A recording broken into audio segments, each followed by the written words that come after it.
ফের বেলডাঙ্গায় বোমা উদ্ধার। মুর্শিদাবাদে ভোটের আগের দিন বোমা উদ্ধার। 18টি সকেট বোমা উদ্ধার করে বেলডাঙ্গা থানার পুলিশ। ঘটনাস্থলে বোম স্কোয়াডের আধিকারিকরা। ফের মুর্শিদাবাদে বেলডাঙ্গায় বোমা উদ্ধার।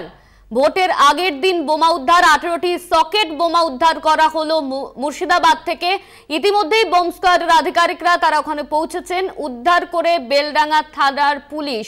এই নিয়ে আমরা বিস্তারিত জানবো। আমাদের সঙ্গে রয়েছেন আমাদের প্রতিনিধি কল্যাণ চন্দ্র। কল্যাণ, মুর্শিদাবাদ থেকে 18টি বোমা উদ্ধার করা হয়েছে, সকেট বোমা। ইতিমধ্যে ঘটনাস্থলে বোম স্কোয়াডের আধিকারিকরা গেছেন, কি বলছেন তারা? বেলডাঙ্গার যে মাড্ডা এলাকা রয়েছে সেখানে একটি পুকুরের ধারে, মাঠপাড়া এলাকায় পুকুরের ধারে সকেট বোমা দেখতে পায় এলাকার মানুষ এবং এরপরে পুলিশে খবর দেওয়া হয়। ঘটনাস্থলে পুলিশ গিয়ে দেখে যে 18টি সকেট বোমা রয়েছে। বোম স্কোয়াডকেও খবর দেওয়া হয়েছে। তবে এলাকাবাসীর বক্তব্য এবং দাবি যে ভোটের ঠিক একদিন আগে, অর্থাৎ মুর্শিদাবাদ এবং জঙ্গিপুর লোকসভার আগামীকাল নির্বাচন, সেই ভোটের একদিন আগে এইভাবে বেলডাঙ্গায় বোমা উদ্ধার, যার ফলে আতঙ্কিত এলাকার মানুষের দাবি যারা ভোট বেঁধে বোমা রাখছে সেই সমস্ত দুষ্কৃতীদের গ্রেপ্তার করা হোক। তবে পুলিশ বিভিন্ন সময়, তুমি জানো, কিছুদিন আগেই বেলডাঙ্গা এবং রেজিনগরে ব্যাপক বোমা উদ্ধার হয়েছিল। দু একটি জায়গায় বোমা বিস্ফোরণের অভিযোগ ঘটে, কিন্তু বোমা উদ্ধার হচ্ছে ঠিকই, কিন্তু বোমার যারা দুষ্কৃতী তাদের গ্রেপ্তার হচ্ছে না।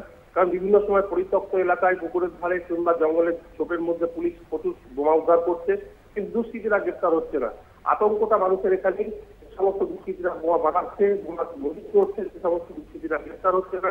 এবং পুলিশও স্বাভাবিকভাবেই যে সমস্ত পরিত্যক্ত এলাকায় বোমা উদ্ধার হচ্ছে, কে বা কারা রাখছে সেটা পুলিশ তদন্ত শুরু করলেও পুলিশ আটক করতে পারছে না বা গ্রেপ্তার করতে পারছে না বলেই দাবি গ্রামবাসীদের। যদিও পুলিশ আরো সক্রিয় হয়েছে, কেন্দ্রীয় বাহিনী যেমন বিভিন্ন জায়গায় টহল দিচ্ছে, পুলিশের টহলদারি আরো বেড়েছে, নাকা তল্লাশি বেড়েছে, চেকিং পয়েন্ট করা হয়েছে, দিনে রাত্রে বিভিন্ন গাড়ি চেক করা হচ্ছে। তবুও বোমার মশলা কিভাবে আসছে, বোমা মশলা কোথায় মজুত করা হয়েছে, বোমা তৈরি করছে এবং এই বোমা যেভাবে ব্যবহার হবে, অর্থাৎ আগামী কালকে ভোটের দিন ব্যবহার হতে পারে বলে অনুমান এলাকাবাসীর। সে কারণে তাদের দাবি যে যারা দুষ্কৃতী তাদের অবিলম্বে গ্রেপ্তার করা হোক।